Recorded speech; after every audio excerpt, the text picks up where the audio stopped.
Well, I finished. I've got big days tomorrow and the next day, so I wanted to get this done. I was like, do I read it? Do I read it really, really slow? And do something, read it a little bit here and there. And then I thought, I'll do an audiobook. That way it'll take longer. But see, I've got something to do tomorrow. So if I finished it tomorrow, I wouldn't have time to do a video. And then it would have to be the next day, but I've got a bigger event the next day. So I wouldn't be able to do the video for 3 days. So I said, screw it. I'm going to go ahead and read the whole thing right now. So I can do my video right now. And then I get it over and I don't have to stress over the next couple days about doing a video on a book I read 3 days ago. So hey, welcome to the D. Louise book series. I'm Christina, Kristina. This is where we read books, talk about books, no special effects, no demons, none of that fancy stuff going on here. And we have read Book 1, Steeped in Secrets. We've read Book 2, Murder in a Cup.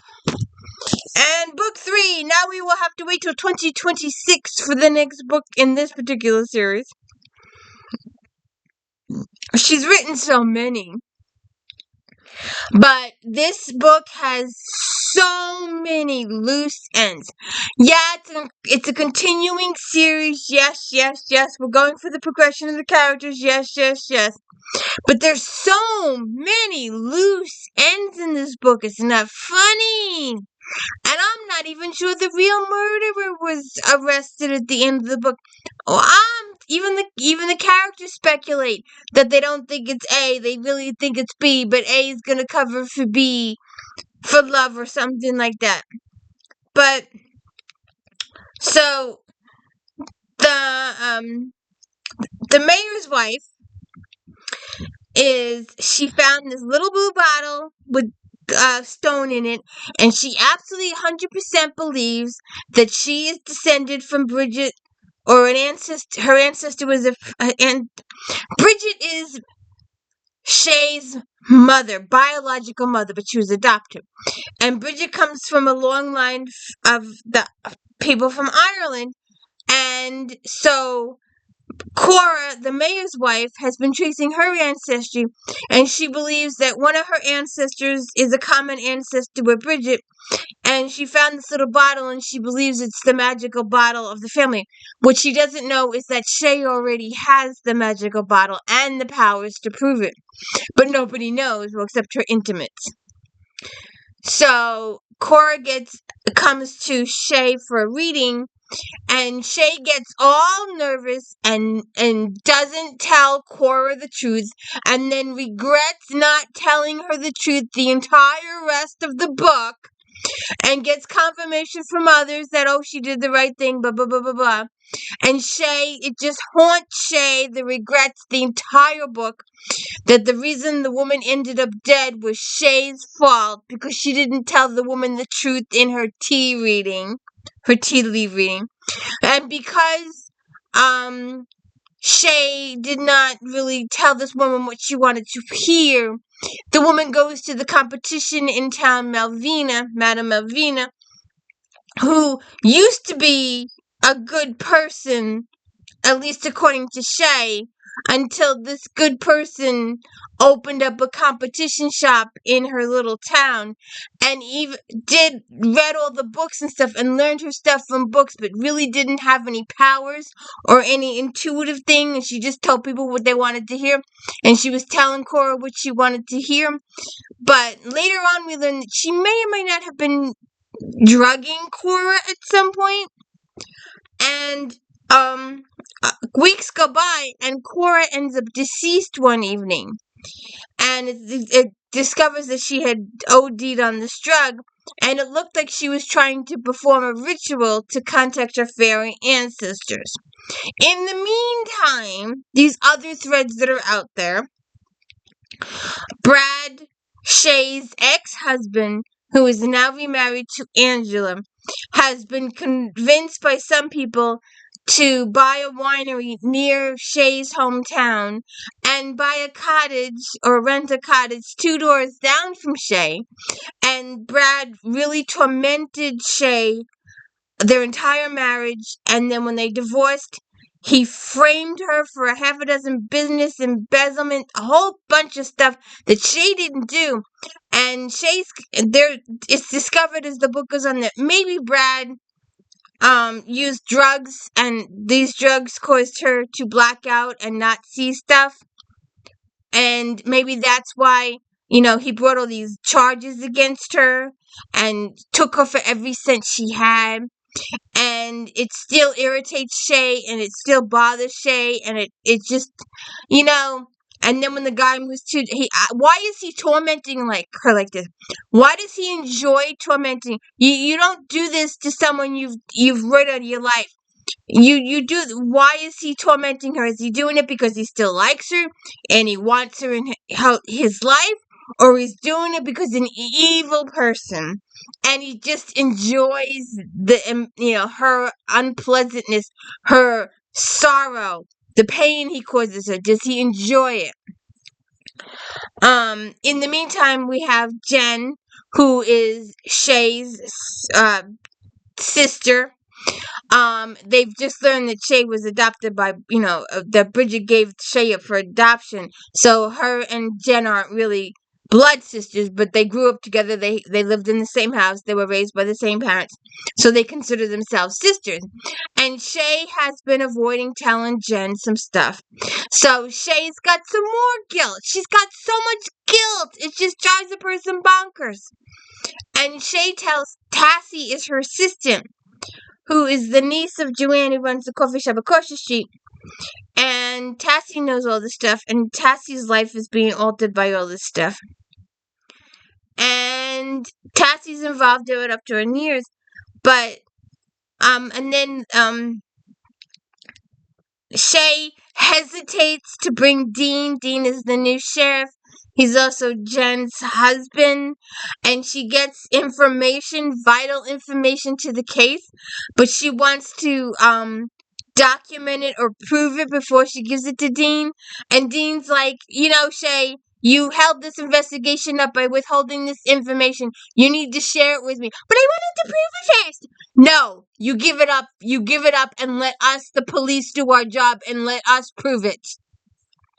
Sometimes I just can't handle all her grief and her, oh, woe is me, I should be telling this person this, I'm keeping information from this person for this.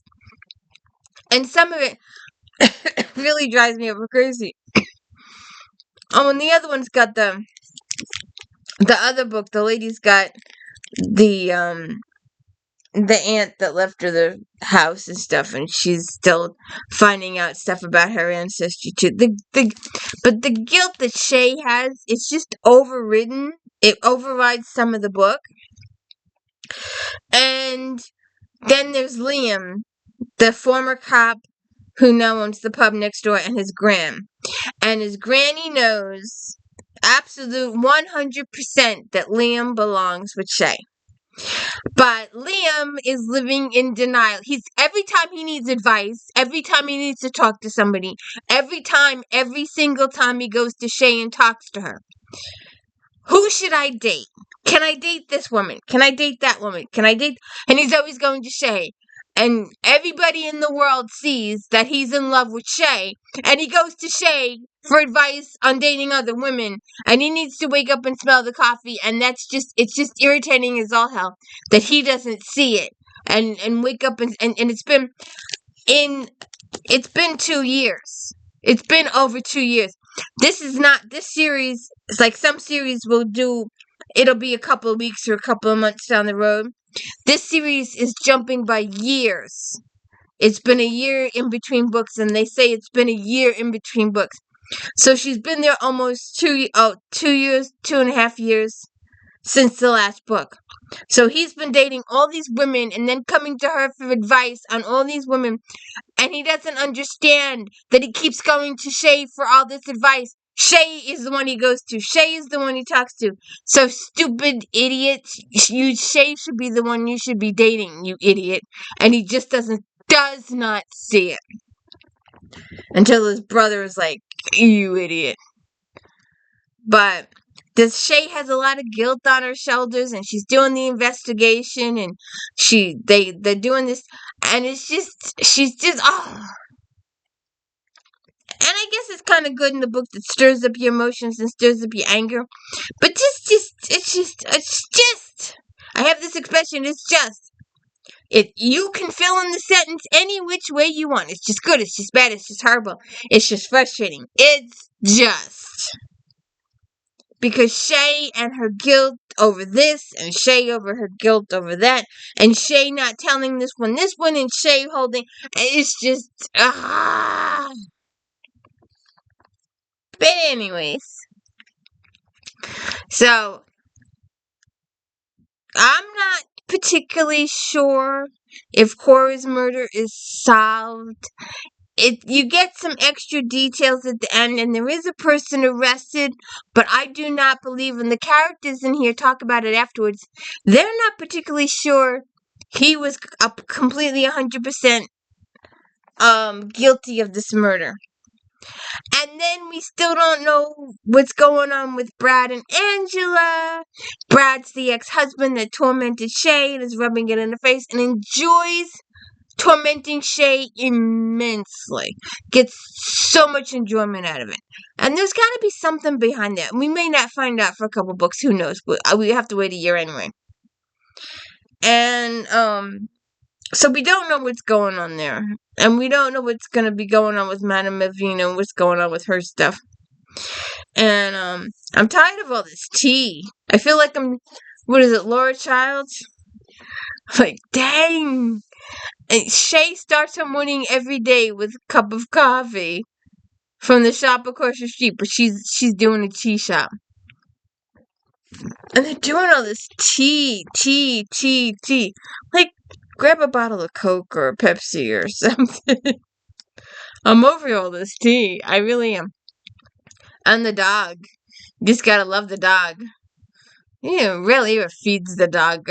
The dog takes up and his dog says his own mission. Sometimes he's got spiritual guidance. God helps him to protect people. Well, who knows? It's just interesting. It's just frustrating, all the guilt that Shay feels. And so anyways, the mayor's wife gets killed in a ritual setting. And did someone perform the ritual or to her, or was she performing the ritual when she died? Was she doing the ritual? Did she have help? Was she alone? Was someone with her? Not with her. What's going to go on with Liam and Shay? Is Liam ever going to wake up and smell the coffee? And why is Brad and Angela, why does he enjoy tormenting Shay so much? There's got to be something there. And does Shay find out who her biological father was or not? So those are unanswered questions. Those are open-ended storyline stuff that we really need to talk about. Maybe next year in the next book. We'll see what happens. So anyways, I hope you all have a good day and enjoy these little books. I think I finished all the Christmas ones. Oh, wait a minute. There's one more Christmas one. There's one more Vicky Delaney Christmas one out there. I need to find that one. I know it's around somewhere. But anyways. Oh, and you know what? I was cleaning up some stuff the other day, and I found a Patterson I haven't read yet. We got to get to that too. Have a good one.